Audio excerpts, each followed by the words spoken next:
ओम शांति।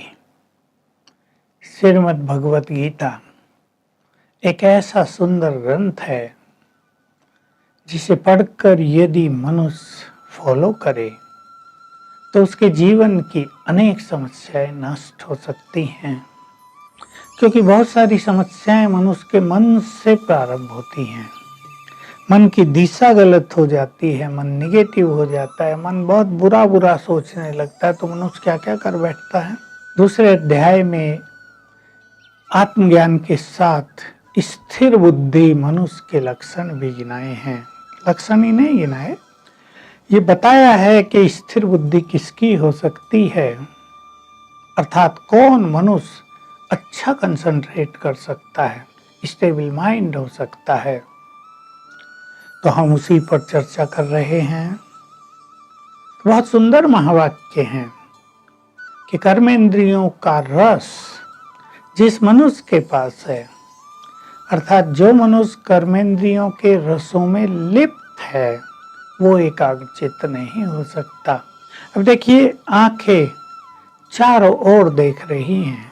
उदाहरण ले लीजिए, आप शहर से गुजर रहे हैं, बड़े बड़े होर्डिंग्स, बड़े बड़े बोर्ड लगे हुए हैं, आप उन पर देख रहे हैं, जो चित्र लगे वो देख रहे हैं।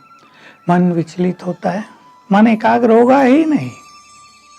आंखें लगी हुई हैं भिन्न भिन्न चीजों देखने में, बहुत सूक्ष्म राज है उनके लिए जो योग साधना के पथ पर अग्रसर हैं, जो सन्यासी हैं या साधक हैं या ब्रह्मावत्स हैं, जो राजयोग का अभ्यास कर रहे हैं।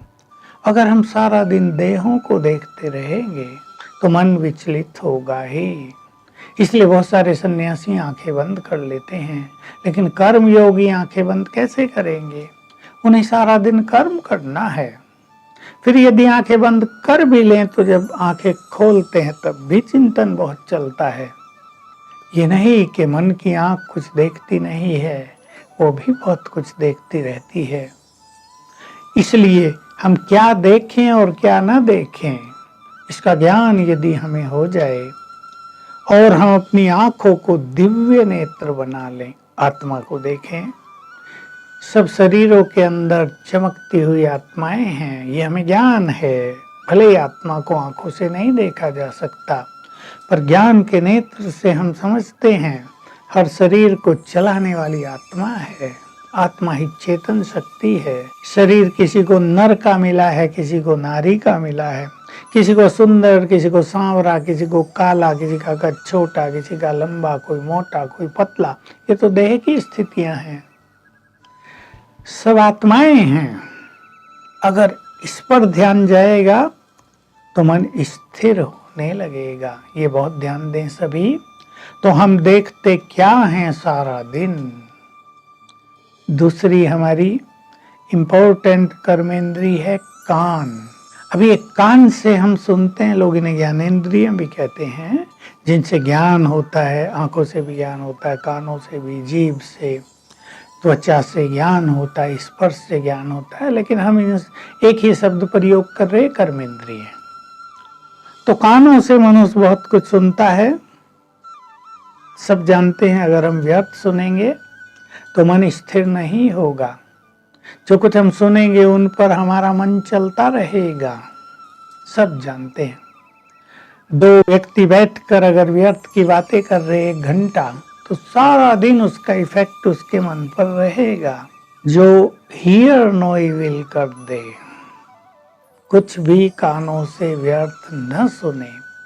जो अपने को संकल्प दे दे, मेरे ये सुंदर कान व्यर्थ सुनने के लिए नहीं है, ये गंदगी है, मैं अपने मन के मंदिर में ये गंदगी क्यों डालूं। जो ऐसा कर दे उसका मन स्थिर हो जाता है।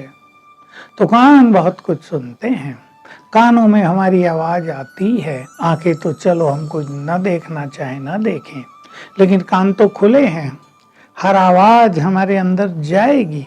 लेकिन जिस आवाज को हम महत्व नहीं देंगे, जिसको हम लाइटली लेंगे, उसका हम पे इफेक्ट नहीं होगा। भाई, हम रास्ते में जा रहे हैं अपनी गाड़ी से, 4 लोग लड़ रहे हैं, हम खड़े होके सुनेंगे तो नहीं। अगर सुन भी लिया तो उनकी अपनी लड़ाई है, हमें क्या लेना देना, हम आगे बढ़ जाते हैं। तो उसका इफेक्ट हमारे मानस पटल पर नहीं होता है। तो इस पर बहुत ध्यान दें, हम अच्छे से अच्छा सुने।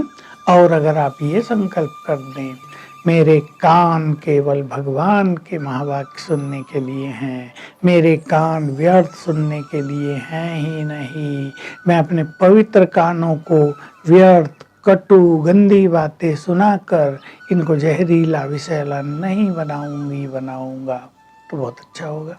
और कर्मेंद्रियों की हम चर्चा करें। मुख है, हम बोलते हैं।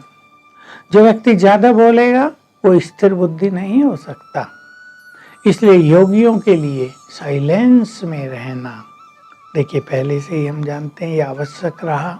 अंतर्मुखी हो जाना, कम बोलना, केवल आवश्यक बोलना, ये परम आवश्यक है। जितना हम ज्यादा बोलेंगे उतना ज्यादा सुनेंगे, ज्यादा बोलेंगे हमारा ध्यान दूसरों की ओर ज्यादा जाएगा, ज्यादा बोलेंगे हमारी ब्रेन की शक्तियां उतनी ज्यादा नष्ट होंगी, हम एकाग्र चित्त नहीं हो सकेंगे। बहुत मुख्य कर्मेंद्रिय है हमारी जिह्वा, हमारी जीभ। बोलती भी जीभ है और खाने पीने में टेस्ट भी जीभ लेती है। हमें इस बात का संपूर्ण ज्ञान होना चाहिए कि अगर हमारी बुद्धि जीभ के रस में लगी हुई है तो हम एकाग्र चित्त नहीं हो सकते। और हमारी जीभ का एक और राज मैं आपको बता देता हूं। हम 10 दिन तक जिस भोजन को जिस रूप में खाने लगेंगे, हमारी जीभ उसी में टेस्ट अनुभव करने लगेगी। 10 दिन के बाद वही हमारा टेस्ट हो जाएगा। मान लो आप खीरा खाते हैं और खीरे में मसाला आदि डाल के, मिर्च डाल के टेस्टी बनाकर खाते हैं, उसके बिना आपको वो अच्छा नहीं लगता। लेकिन आप 10 दिन कहीं ऐसी जगह हैं जहाँ ये मसाला आदि आपको नहीं मिल रहा है, आप सीधा खीरा खाने वाले हैं। 10 दिन आपके बीत गए, अब आपको उसी में टेस्ट आएगा। तो टेस्ट ये बाह्य चीज है, ये आत्मा का टेस्ट नहीं, ये मन का टेस्ट नहीं है, ये जीभ के टेस्ट हैं। और गले से नीचे उतरते ही सब टेस्ट बराबर हो जाते हैं, सब जानते हैं। इसलिए जीभ के रस में लगे रहना, इससे भी स्थिर बुद्धि नहीं होगी।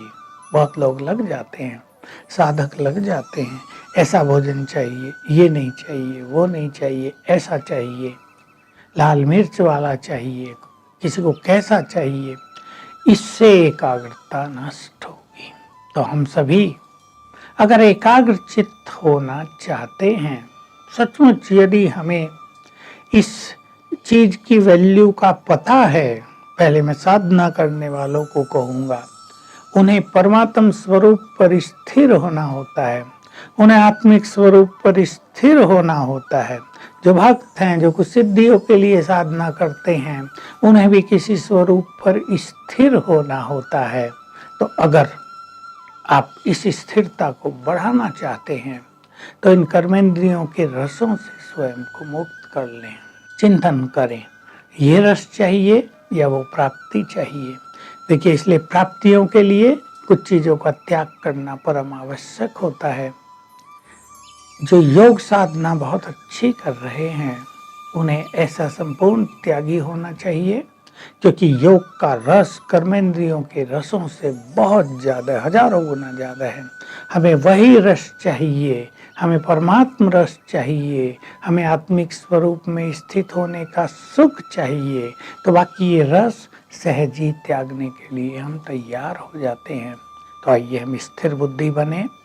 इन रसों से तो हमारा जीवन नीरस हो जाता है। स्थिर बुद्धि होने से हम जीवन में सदा ही रस भर सकते हैं। ओम शांति।